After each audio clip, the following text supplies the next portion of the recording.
उसे और कर लोगे है सब इन्फ्लेक्शन पॉइंट ही करने। देखो आवाज बंद, पहले सवाल को करना है, दूसरा सवाल करना है, आवाज बंद कर लो बच्चों प्लीज। और इसके बाद एक सवाल आपको पांचवा करना है। सब में देखो आपको इन्फ्लेक्शन पॉइंट ही बताना है। आपको सातवां करना है और आपको एक सवाल 10वां करना है और एक 11। क्या सवाल हो गए 11 में से 6 सवाल करने हैं, जिसमें से 2 सवाल मैंने करा दिए। 10वां सवाल आपको उसी वीडियो में मिल जाएगा जो सुबह वाली डाली जाएगी, ठीक है। अब आपको पढ़ाई जाएगी अगली एक्सरसाइज। तो फिर आपने 11 बजे वाली भी वीडियो तो करी होगी। मैं जितना एक्स्ट्रा पार्ट पढ़ाया है ना उतनी रिकॉर्डिंग कर ली है, मैं उसी में ऐड कर दूंगा सुबह वाले में। देखिए एक्सरसाइज, अब नेक्स्ट एक्सरसाइज में है थोड़ी थोड़ी चीज इसके बारे में समझिए। एक होता है मल्टीपल पॉइंट, पेज नंबर वही है 300 है मल्टीपल पॉइंट। और एक होता है आपका सिंगुलर पॉइंट। पहले सुने मल्टीपल पॉइंट क्या होता है। एक ऐसा बिंदु जो कर्व की एक से अधिक ब्रांच से होकर जाता है उसको मल्टीपल पॉइंट कहते हैं। क्या कहते हैं? जो कर्व की एक से अधिक ब्रांच से होकर जाता है उसे मल्टीपल पॉइंट कहते हैं। अब मल्टीपल में कुछ स्पेशल केस बन जाते हैं। ऐसा मल्टीपल पॉइंट जो 2 बिंदुओं से होकर जाता है केवल नहीं, जो 2 ब्रांच से होकर जाता है, ब्रांच कहते हैं शाखा, उसको डबल पॉइंट कहते हैं। जो 3 शाखाओं से होकर जाता है उसको ट्रिपल कहते हैं, है ना। और जो 4 से होकर जाता है ऐसे ही नाम बन जाते हैं, लेकिन यहाँ आपके काम में आएगा बस डबल पॉइंट। क्या काम आएगा? Double point. तो आप मल्टीपल पॉइंट की डेफिनेशन याद कर लोगे और ये डबल पॉइंट के बारे में डिटेल पढ़ोगे।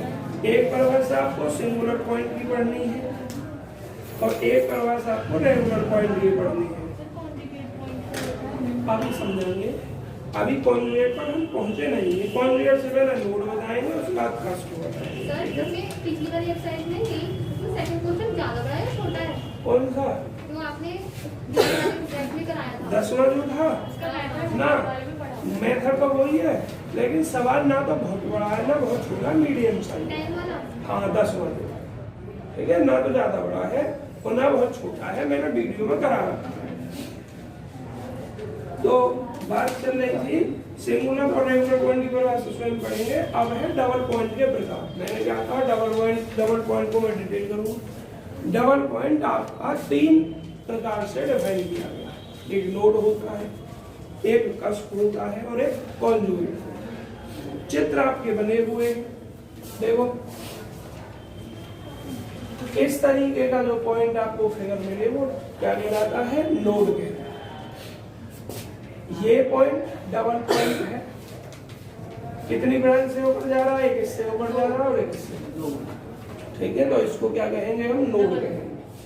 एक दूसरा है आपका, वो दे रखा है कस्प। कस्प क्या होता है? इस तरीके की फिगर बनती है केवल। और एक आपका है कॉन्जुगेट। कॉन्जुगेट संयुग्मी जिसको कहते हैं, जिसकी सिर्फ कल्पना की जाएगी, वास्तव में ड्रॉ नहीं किया जाएगा, एक बिंदु मात्र होगा।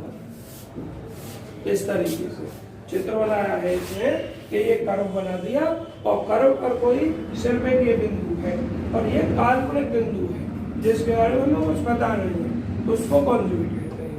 तो ये सेफ नोड की, ये सेफ कस्प की और ये कॉन्जुगेट की। और ये आपके एक्स एक्स वाई एक्सिस में बनी रहे होंगे इस तरीके से। अब बात यह आएगी कि डबल पॉइंट हम पहचानेंगे कैसे कि कोई भी डबल पॉइंट है। 2 तरीके हैं डबल पॉइंट चेक करने के। एक तरीका तो डबल पॉइंट चेक करने का है कि आप टेंजेंट सेट ऑरिजिन ज्ञात करते हैं। क्या ज्ञात करते हैं? Tangent set origin. अब कैसे ज्ञात हो टेंजेंट सेट ऑरिजिन?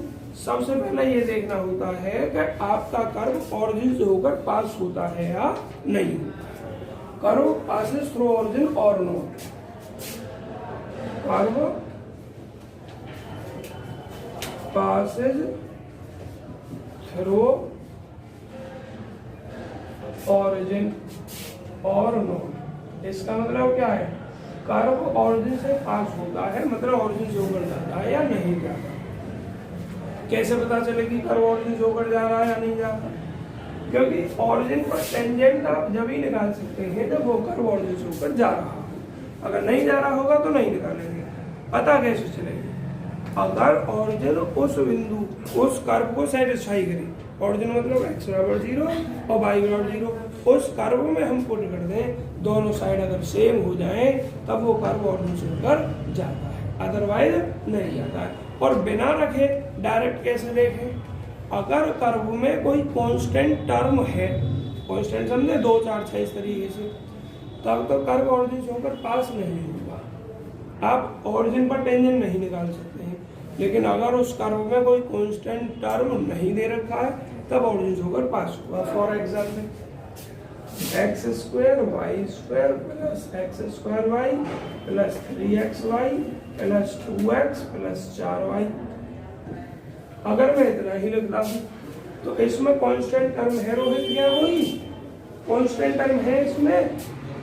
नहीं है ना, इसलिए ये ऑरिजिन से होकर पास होगा।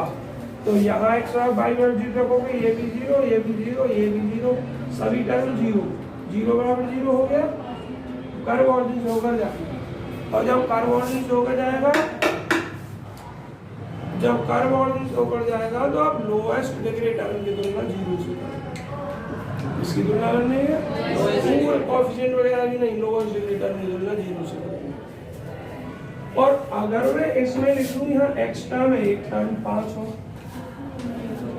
तो कांस्टेंट टर्म हो गया जी सर। तो ये ऑरिजिन से होकर नहीं जाएगा, क्योंकि यहाँ 0 रखोगे यहाँ तक, ये 5 5 प्लस 0 बराबर 0, 5 बराबर 0 भी होगा ही नहीं।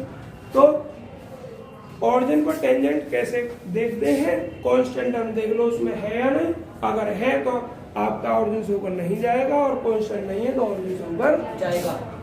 अब हम बात बता रहे हैं शॉर्ट ट्रिक से कस्प नोड और कॉन्जुगेट चेक। माना कर्व ऑरिजिन से होकर जा रहा है, सवाल करवाऊंगा ना, पहले मैं थ्योरी समझाई दे रहा हूं तुम्हें।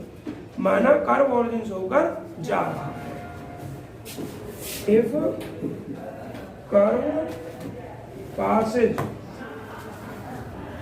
through origin, यदि कर्व ऑरिजिन से होकर जाता है, then तब we find tangents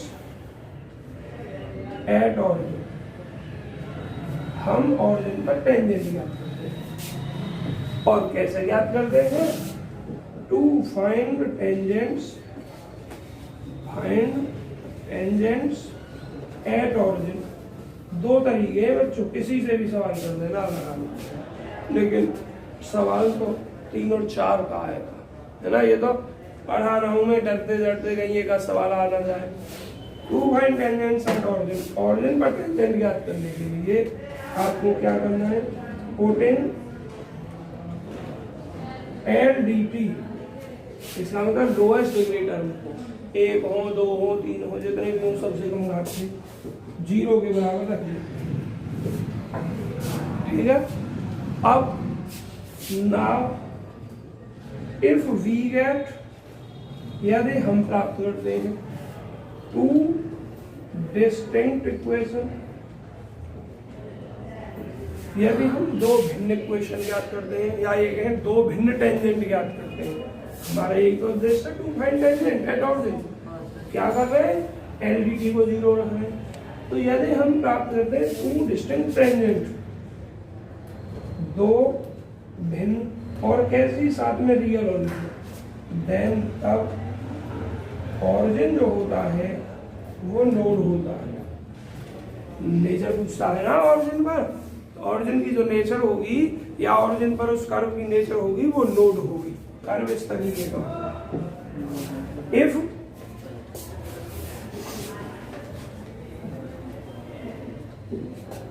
अब यहां के बाद है if we get 2 real and coincide लिख दो, सेम लिख दो, इक्वल लिख दो, जो लिखना है वो लिख दो, रियल एंड इक्वल टेंजेंट्स। भाई सुन लो बात पूरी। If we get 2 real and equal, उधर का दिखाई ना देगा होगा बच्चों, वही तो कह रहे हैं, मन मन में कह रहे हैं, मन में कह रहे होंगे, बोलो मत। देखिए एंड इक्वल टेंजेंट्स देन तब आइदर कस्प और कॉन्जुगेट, तब या तो वो कस्प होगा या कॉन्जुगेट, दोनों नहीं, एक होगा। अब कैसे पता करें कि वो कस्प है या कॉन्जुगेट है? इफ देखो, if for any small value, if for any small value of x, यदि एक्स की स्मॉल वैल्यू के लिए, हाँ एक्स की किसी स्मॉल वैल्यू के लिए Y is imaginary, then conjugate, जो आप नेचर निकाल रहे हैं डबल पॉइंट की, वो क्या होगी? कॉन्जुगेट। अदरवाइज कस्प, अदरवाइज का मतलब किसी भी एक्स के किसी भी मान के लिए बाई इमेजिनरी नहीं है, रियल ही रियल है, तब वो कस्प। समझ में आ गए सर? हाँ, एक बार दोबारा पूरा प्रोसीजर रिपीट कर रहा हूँ दोबारा से। देखो, मैं डबल पॉइंट का काम करना है इस चैप्टर में, इस एक्सरसाइज में, और इस एक्सरसाइज में अगली एक्सरसाइज में भी डबल पॉइंट कस्प वगैरह ये देखने होते हैं। तो डबल पॉइंट या तो नोड होता है, या कस्प होता है, या कॉन्जुगेट होता है। नोड की फिगर ये होती है। अब कैसे पता करें हम? सबसे पहले ऑरिजिन की बात करते हैं, उसके बाद फिर गिवन पॉइंट होता है या ऑरिजिन के अलग कोई पॉइंट होता है। तो जब सबसे पहले बात करते हैं टेंजेंट से ऑरिजिन, ऑरिजिन पर जो टेंजेंट होती है उसकी नेचर क्या होती है। तो कर्व अगर ऑरिजिन से पास हो भी सकता है, नहीं भी हो सकता है। सबसे पहले बात कर्व ऑरिजिन से जब पास हो रहा है तो क्या लिखा मैंने? If curve passes through the origin, अगर कर्व ऑरिजिन से होकर पास हो रहा है तो हम टेंजेंट ज्ञात करने के लिए लोएस्ट डिग्री टर्म, ध्यान रखना जो यहाँ पढ़ रहे हो वो अगले अभ्यास में भी आएगा, ये सब निकालना है हमें अगले अभ्यास में। लोएस्ट डिग्री टर्म की तुलना जीरो से कर देंगे, जीरो से करेंगे तो आखिर कुछ तो प्राप्त करेंगे, y बराबर x प्राप्त करें, y स्क्वायर बराबर x स्क्वायर प्राप्त करें, y minus x, y plus x बराबर जीरो प्राप्त करें, टू टेंजेंट प्राप्त करेंगे।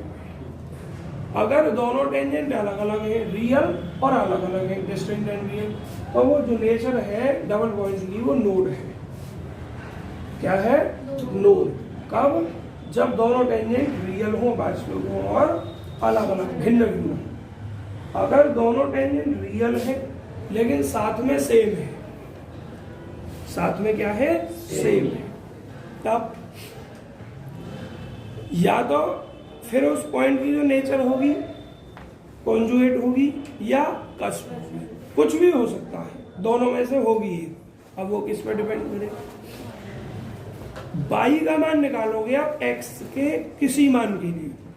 अगर x के कुछ मानों के लिए, एक के लिए, दो के लिए या ज्यादा के लिए, अगर भाई इमेजिनरी प्राप्त हो रहा है तुम्हें, इमेजिनरी तो जानते ही होगे सब, तो वो कॉन्जुगेट होगी। अगर x के सभी वैल्यूज के लिए भाई रियल है तो वो आपका कस्प होगा। समझ में आ गए? एक तो तरीका ये है बच्चों चेक करने का, एक तरीका है थोड़ा मैथमेटिकल। मैथमेटिकल तरीका क्या है? फोटो खींच लो आप इसका पहले, पेज नंबर 1।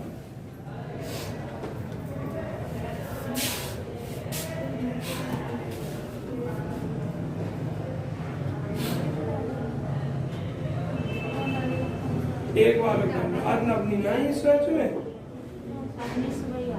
है, सो जाती है। फोटो अच्छे से डालने,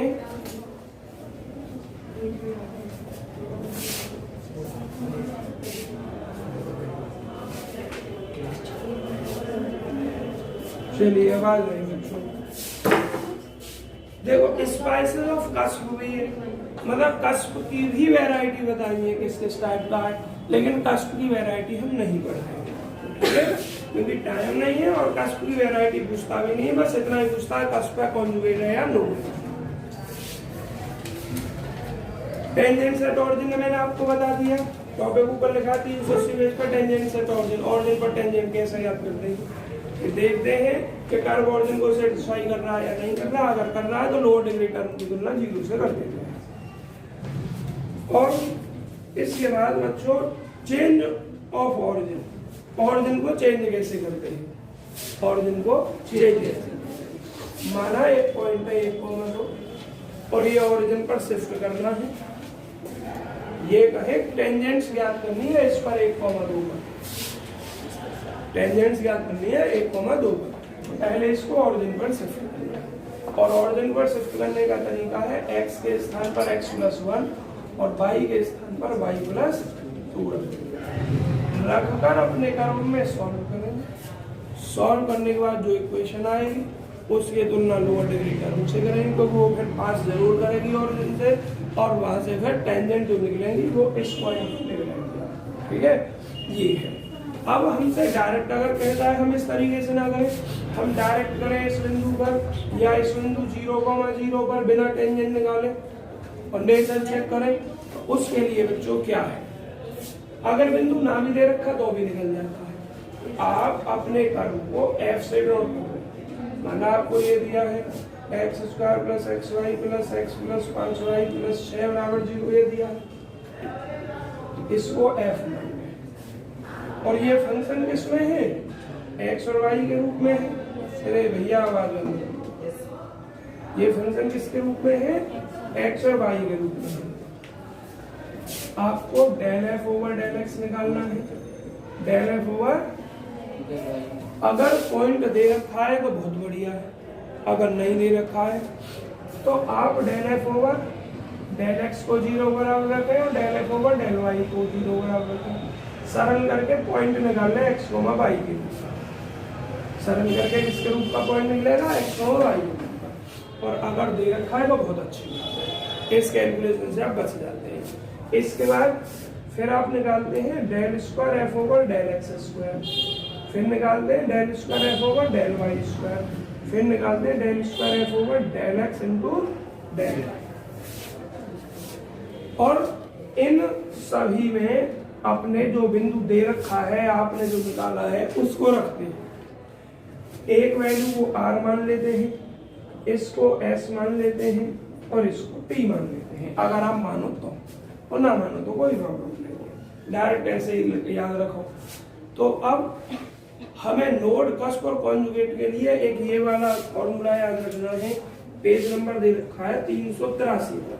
383 पर बच्चों क्या है, मैंने इसको s माना है, इसको तो s² is greater than is equal to और इज लेस देन, s²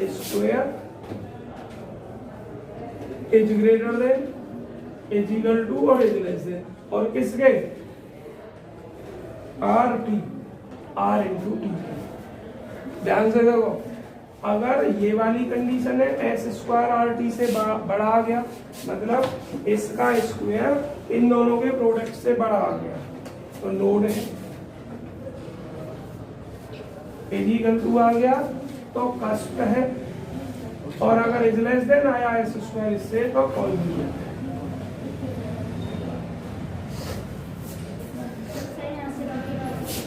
यहाँ से ये तीनों निकाल लोगे। तीनों निकालने के बाद जो बिंदु दिया है आपने निकाला है, इसमें रखोगे, इसमें रखोगे और इसमें भी रखोगे। इसकी वैल्यू को r से नोट कर देंगे, इस वैल्यू को s से नोट कर देंगे और इस वैल्यू को उल्टा लिख दिया मैंने। ये r है, ये t है और ये s है। मतलब यही मानेंगे ना, पार्शियल डेरिवेटिव टर्म है ये, और पार्शियल डेरिवेटिव टर्म के स्टैंडर्ड नोटेशन है। जब आप बीएससी सेकंड ईयर में पढ़ोगे ये वाली किताब, ये तो इसमें पार्शियल डिफरेंशिएशन वाले चैप्टर है, उसमें ये चीज पढ़ाई जाती है। ये स्पेशल डेरिवेटिव r होता है, इसका स्पेशल t होता है और इसका स्पेशल s होता है। ये किसी और से नॉन नहीं करते, स्टैंडर्ड नोटेशन होते हैं ये। तो हम s² का मान अगर r × t से बड़ा पाते हैं तो नोड है नेचर, इक्वल टू पाते हैं तो कस्प है, और s² की वैल्यू इससे छोटी पाते हैं तो कॉन्जुगेट है। तो दो तरीके हो गए, दोनों समझा दिए मैंने, डायरेक्ट भी बता दिया टेंजेंट निकाल कर और इस तरीके से भी बता दिया। समझ में आ गए नहीं आए? तो इस एक्सरसाइज में इतना ही पूछा जाता है कि नोड है या कस्प है या क्या है, ठीक है? हैं? फिर ऐसा ठीक दे बना दो। चलो ये ऐसा ऐसा इतना ऐसा है, मैं बोलना नाम नहीं, बोलने का ध्यान ना देना। ऐसे स्क्वायर बोल रहा हूँ बार बार। इसका स्क्वायर इन दोनों के प्रोडक्ट से बड़ा तो नोड बराबर तो बस और लेंथ है तो कम, ठीक है? तो बच्चों ये आपका प्रोसीजर है जो आपको करना है। आर्टिकल 14 नहीं करेंगे, इसके बाद आप एग्जाम्पलों पर निशान लगाएं। देखिए आवाज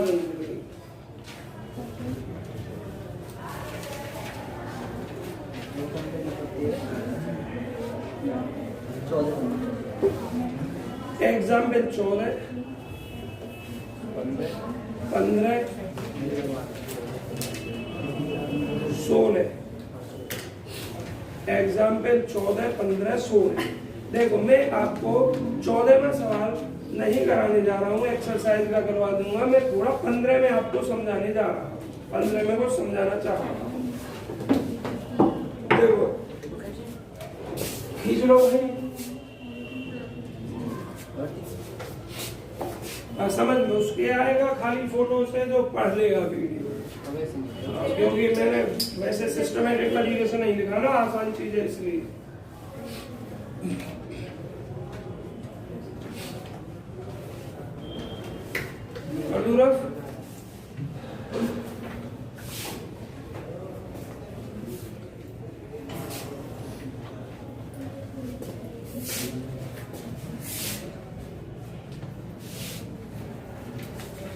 देखिए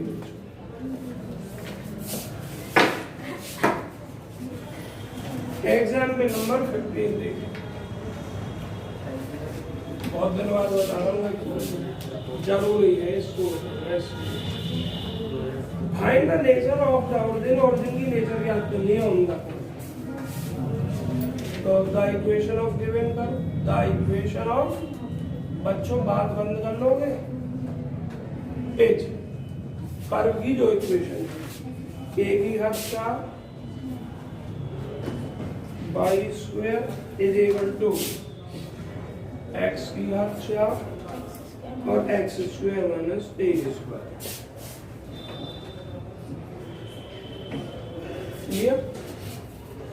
क्या कह रहा है? ऑरिजिन की नेचर क्या? दो तरीके, एक तरीका तो सिंपल वाला, सिंपल वाला मतलब जो मैथमेटिकल है, क्या है? सब को उल्टे हाथ पर ले आइए, राइट 0 रह जाएगा राइट हैंड में, लेफ्ट हैंड में जो भी टर्म है उसको एफ मान लीजिए, और एफ का एक बार एक्स के रेस्पेक्ट में, एक बार वाई के रेस्पेक्ट में, फिर दोबारा एक्स के रेस्पेक्ट में, दोबारा वाई के रेस्पेक्ट में, और एक del square f over del x del Y.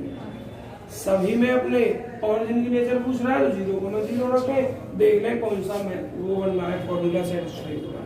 दूसरा तरीका डायरेक्ट वाला, डायरेक्ट वाला क्या पूछा है?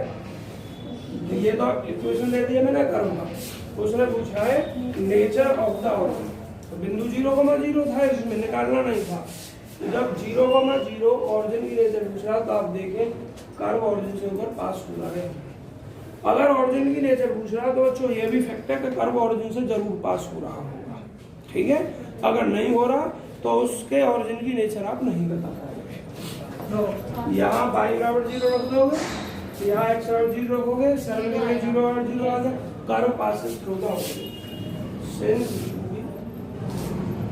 Curve Passage through the origin, curve origin से होकर पास हुआ।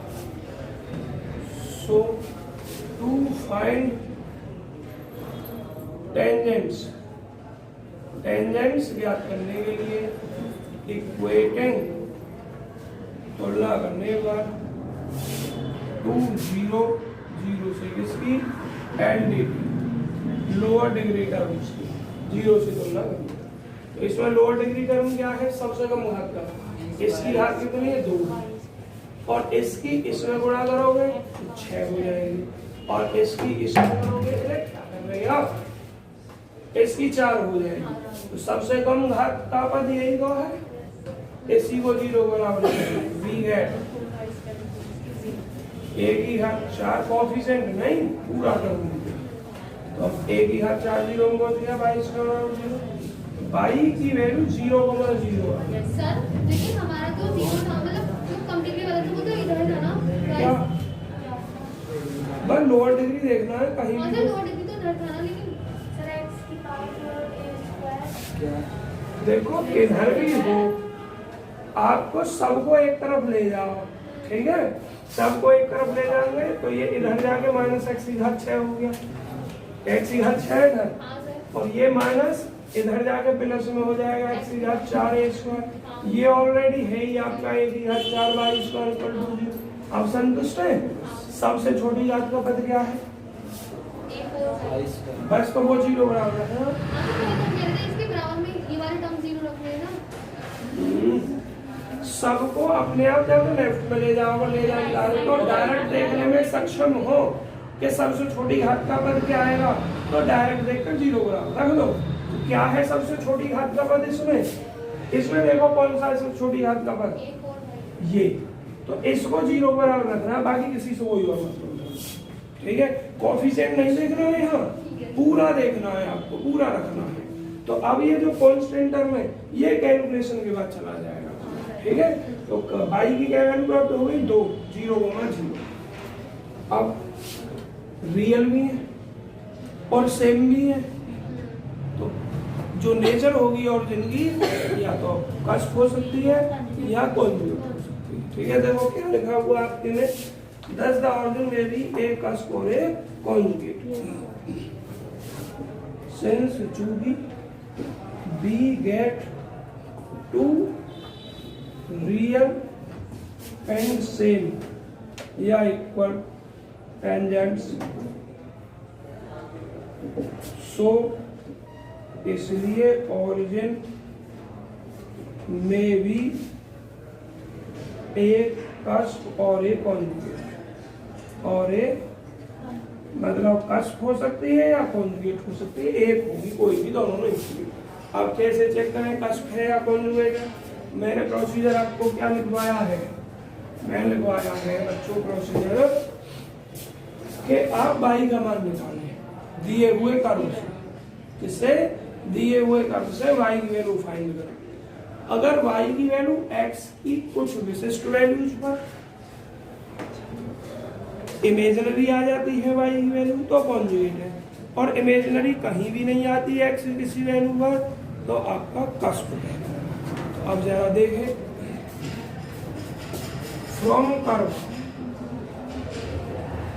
इक्वेशन ऑफ कर्व, कर्व की इक्वेशन से बी गेट हम प्राप्त करते, केवल आपको बाई प्राप्त करना है। तो बाई का मान निकालना चाहते तो एक ही घात 4 से डिवाइड करोगे तो ये क्या हो जाएगा, x की घात 4 x square minus a square और बटे कितना a की घात 4। लेकिन ये बाई स्क्वायर का मान है, हमें बाई का मान चाहिए तो हमें इसका स्क्वायर रूट करेंगे, स्क्वायर रूट करेंगे तो ये x स्क्वायर बटे a स्क्वायर प्लस माइनस में, और ये x स्क्वायर माइनस x। अब आप देखिए क्या x की कुछ वैल्यूज के लिए ये y इमेजिनरी होगा या नहीं होगा, x की कुछ वैल्यूज के लिए y इमेजिनरी होगा या नहीं होगा, जरा सोच कर बताएं सभी। आदिति होगा, कैसे होगा, किन वैल्यूज के लिए होगा ये बताओ।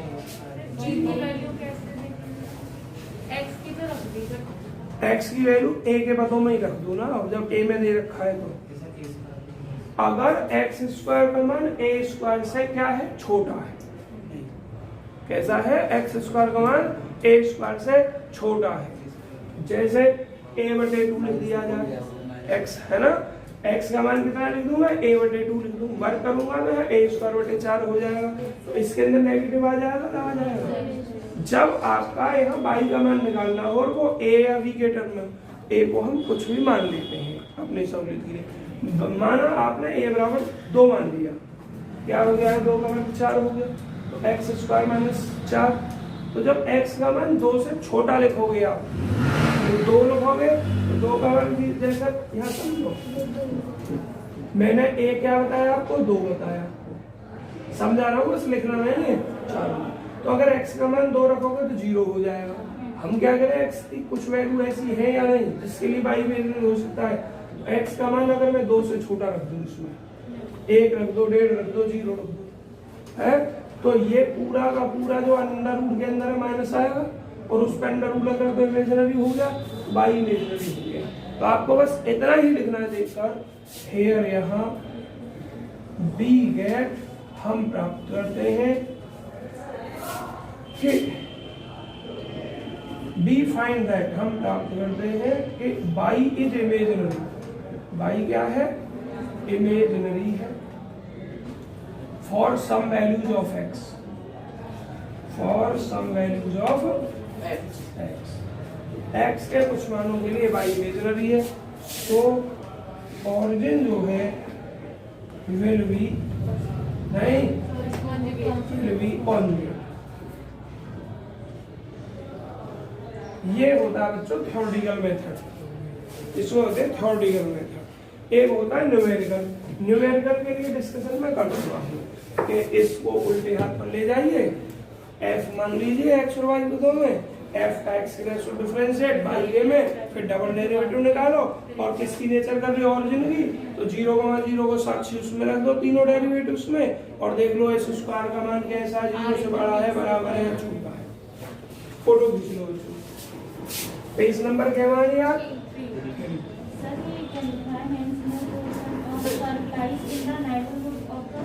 उसकी कोई जरूरत नहीं है, आप बस मेरा मेथड देखो, ठीक है।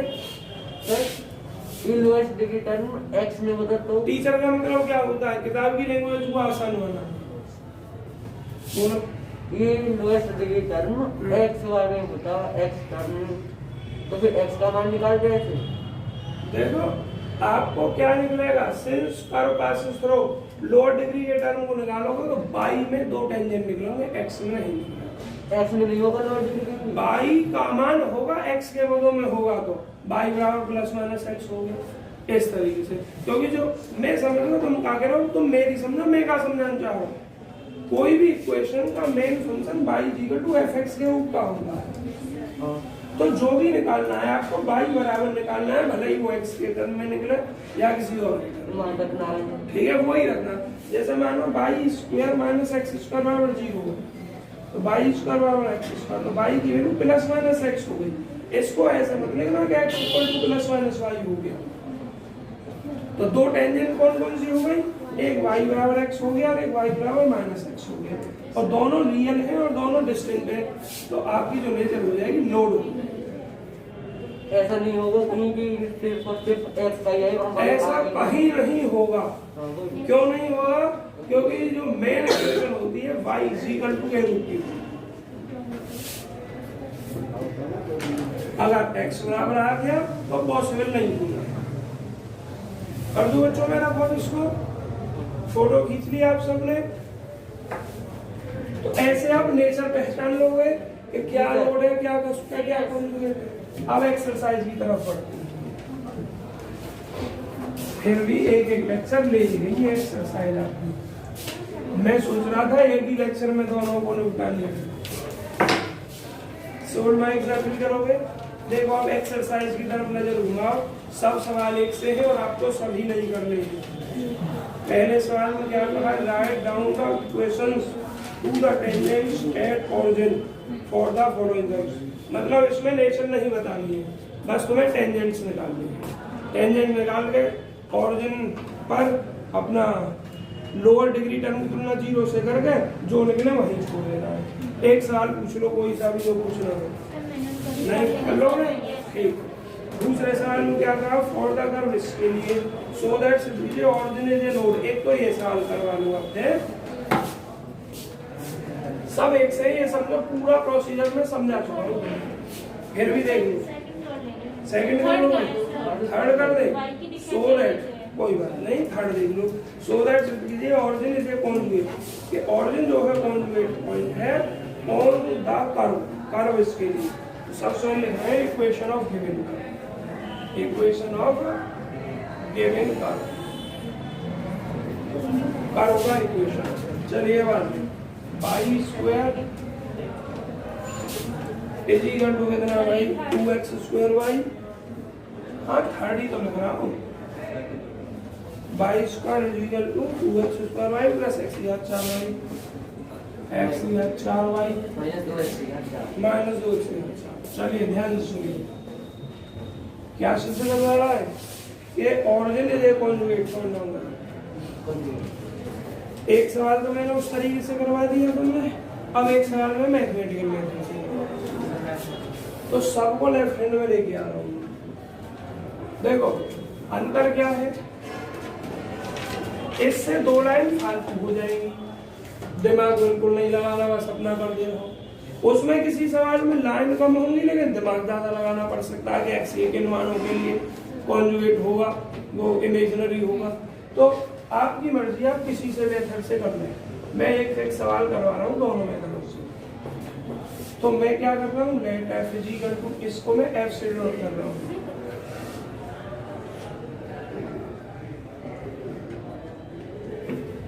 Del f over del x, x के रेस्पेक्ट में पार्शियल डेरिवेटिव ये 0, एक्स के रेस्पेक्ट में माइनस 2 दूनी 4 एक्स वाई, और एक्स के रेस्पेक्ट में तो माइनस 4 एक्स की घात 3 वाई, और 4 दूनी 8 एक्स की घात 3।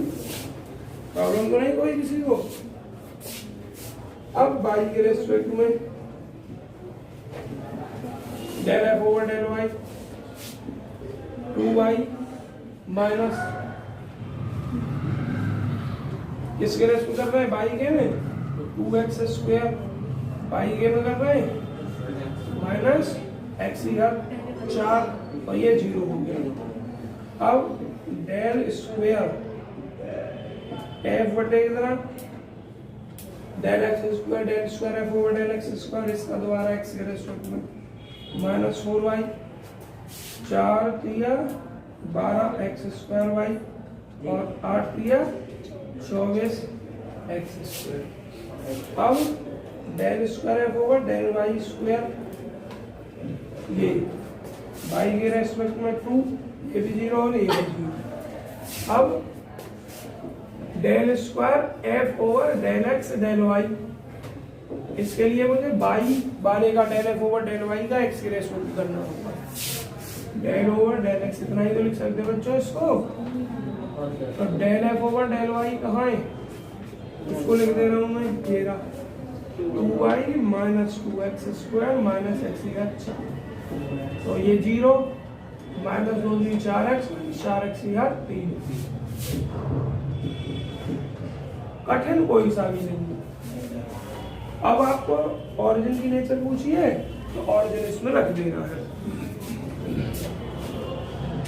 मैं r लिख रहा हूँ, del square f over del x² को किस बिंदु पे 0,0 की पूछी है हमसे, तो रखो कहाँ है del square f over del x², ये रहा, इसमें x बराबर 0 y बराबर 0, तो टोटल 0 हो गया। अब इस पे आ जाओ t पे, del square f over del y², इसमें तो ना x है ना y है, तो कुछ भी रख दो, 2 ही रहेगा। ठीक है, del square f over del y² 0,0, तो लिख दो डायरेक्ट, 2 ही रहेगा ये। और अब इस पे s निकालो, s del square f over del x del y, और 0,0 कहाँ है ये 0 ही हो गया ये भी आपका। ठीक, अब s² की वैल्यू निकालो, s की वैल्यू 0 तो स्क्वायर की वैल्यू भी 0, r इंटू t निकालो, ये भी क्या हो गया आपका 0 हो गया, r की भी होगा। तो क्या हो गया, s² is equal to rt, s² is equal to rt में हमने आपको क्या बताया, कस्प, ये क्या सिद्ध करवाया है, कॉन्जुगेट। बच्चों मैंने पॉइंट गलत तो नहीं लिखवा दिया कहीं, कैलकुलेशन में तो मिस्टेक ना है इसमें कोई भी।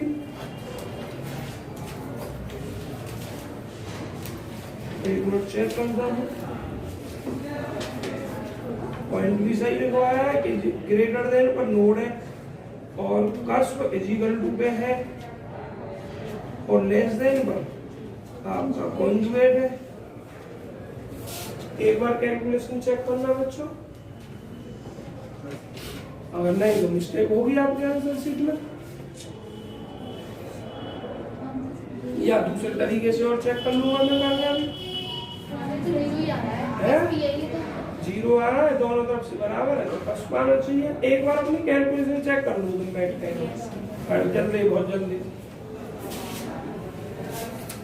हो जाता है। नहीं किताब में पहली बार मिस्टेक आएंगी बहुत।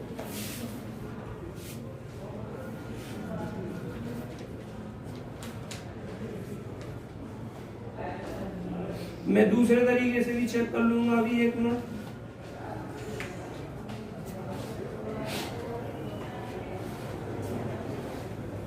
ध्यान से चेक करना, अगर दूसरे सर तरीके यहाँ पर DFGY में 4x कहाँ, ठीक है आराम से चेक कर लो, कोई जल्दी नहीं है, समझ के चलो।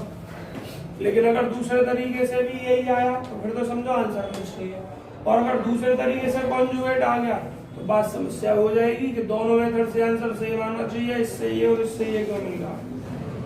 पहले सभी विद्यार्थी चेक करो कैलकुलेशन में, सही मिल रही है गलती कोई, चलो करो।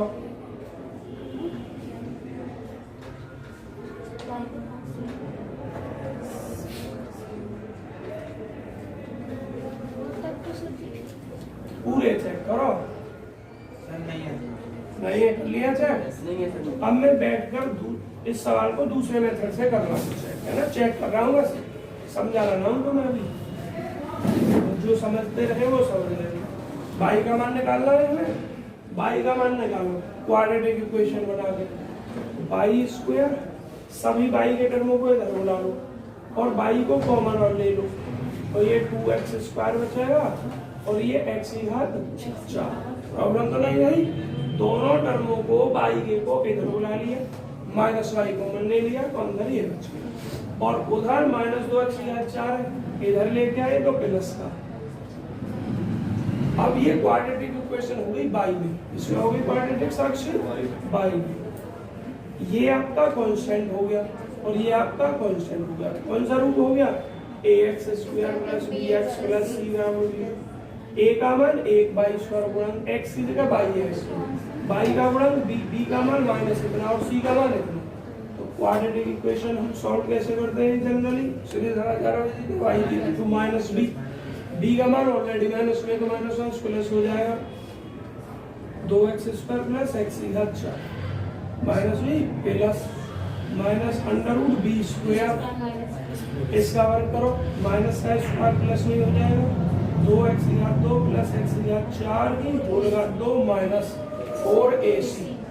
a की वैल्यू 1 है यहाँ, c की वैल्यू इतनी है तो माइनस 4 दूनी 8 x की घात 4 और बटे 2a, a की वैल्यू 1।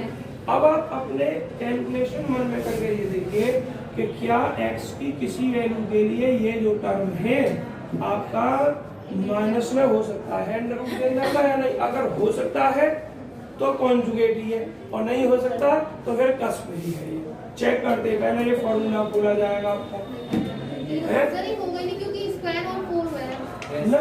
अगर ये बड़ा हो गया किसी वैल्यू के लिए x की वैल्यू का नहीं हो रहा, x की बहुत छोटी वैल्यू हो या बहुत बड़ी हो, किसी भी वैल्यू के लिए किसी भी तरीके से अगर ये टर्म माइनस में आ गया नहीं होगा और नहीं होगा तो फिर ये क्या कहते हैं कस्प ही होगा, कॉन्जुगेट नहीं हां सर पढ़ाई है ना।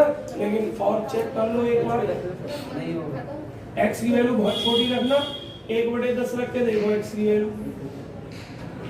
तो एक काम कर रहा हूँ, पहले तो मैं इसको सरल कर ले रहा हूँ, अलग सरल कर ले रहा हूँ, पहले तो मैं इसको वर्ग कर रहा हूँ 2 4 x की घात 4, ये x की घात कितना 8 हो जाएगा और 2 दूनी 4 x की घात 6 हो जाएगा। ये किताब स्टैंडर्ड होती है, अगर मिस्टेक है तो बड़े विचार से सोच समझना चेक करना तब कहना चाहिए आंसर देना। अभी दूसरी है संभावना, चेक कर लो आप, मैं भी कर ले रहा हूँ, उसके बाद हम कहेंगे हाँ गलत है या सही है। अब देखो ध्यान से, ये x की घात 8, ये 4x की घात 6, और ये -4x की घात कितना 4। अब इसमें x की वैल्यू रख कर देखो, कोई बड़ी रखोगे तब तो होगा नहीं, किसी भी x की वैल्यू बहुत छोटी रखना, 1/10 रखो, जैसे 1 रखेंगे हम तब भी नहीं होगा, और 1/2 रखूं अगर मैं, है x की वैल्यू 1/2, तो ये 1 कितना होगा 4 गुणा 1/2 की घात कितना 6 और -4 गुणा 1/2 की घात 4, तो 1/2 की घात 8, 2 3 4 2 16 2 3 64 2 28 128 256 और 256 नहीं 512। अब ये कितना हो जाएगा, 4 को लिख सकते हैं 2 की घात 2, है ना, और ये कितना आपका 2 की घात 6, मैंने यहाँ कुछ गलत लिख दिया है, वो कह रहा हूँ मैं कुछ गलत लिख दिया है, तो 1/2 की घात 4 हो गया ये आपका, और ये आपका 216 1/4 हो गया, 1/512 माइनस 1/2 की घात 4 कितना 16 माइनस 1/4, एलसीएम ले लूं 512 लिख दूं, 1 माइनस, जो माइनस आ गया ये, तो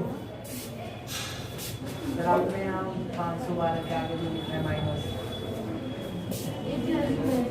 ये अच्छा प्लस में, तो फिर तो प्लस में ही आएगा, तो अब ये 1 हो गया, 16 की सुन भाग करेंगे, 16 की 48, 16 दूनी 32 आ जाएगा, माइनस में ही आ रहा है, हाँ माइनस में आ रहा है, तो बच्चों अगर माइनस में आ गया तो ये कॉन्जुगेट है, और अब समस्या ये हो गई कि इस मेथड से फिर ये बराबर क्यों आ रहा है, ऐसे तो हम देखते हैं कि वैल्यू सेम करते हैं, क्योंकि वैल्यू दोनों तरीके से सेम आना चाहिए, सवाल सर एक बार आप नहीं आ रही है माइनस नहीं आ रही है, माइनस में आ रही है, तो फिर ये क्या कहते हैं कॉन्जुगेट होगा, फिर से एक बार रख करके फिर से देखेंगे, रब कर गए, चलो दोबारा से ध्यान से देखेंगे, वो मिस्टेक कहीं हो तो ना गई है। ये तो पता है कि अब दुविधा की स्थिति है, एक तरीके से आ रहा कॉन्जुगेट और एक से आ रहा कस, थोड़ा ध्यान से देखते हैं बच्चे, कर्व आपको सबको मैंने ले लिया, y² − 2x² y minus x4 y plus 2x4 2 0, f = y² minus del f over del x, तो 4xy माइनस का माइनस 4x की घात 3 y और प्लस 2 × 8x, अब y के रेस्पेक्ट में उसका 2y minus 2x² minus x, अब इसका x के रेस्पेक्ट में दोबारा से लिया तो माइनस 4y और माइनस 4 दिया 12x² और 8 दिया 24x², इसका y के रेस्पेक्ट में लिया दोबारा 2 हो गया बच्चों, और del square f over del y का x के रेस्पेक्ट में दिया मैंने, इसका x के रेस्पेक्ट में, तो इसका 0 माइनस 4x माइनस 4x या 3, r का मान निकालने के लिए और इनकी नेचर याद करनी है हमें, 0,0 रखना है, कहाँ गए ये 0,0 रखना है, तो ये टोटल 0 हो गया, और t इसमें रखना है तो ये 2 ही हो गया, और उसमें रखना है इसमें, s का मान कहाँ है, वो भी 0 हो गया, कैलकुलेशन में उसमें भी मिस्टेक ना मिल रही और इसमें भी ना मिल रही, मेथड दोनों में सेम सही चेक कर लिया मैंने, लिखवाया है।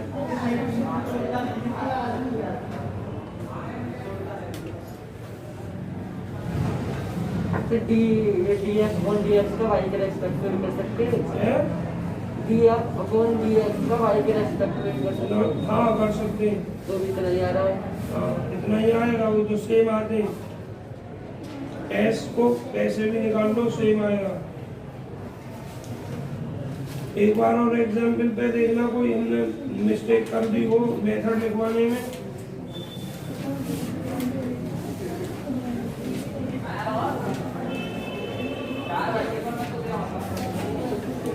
सर हाँ del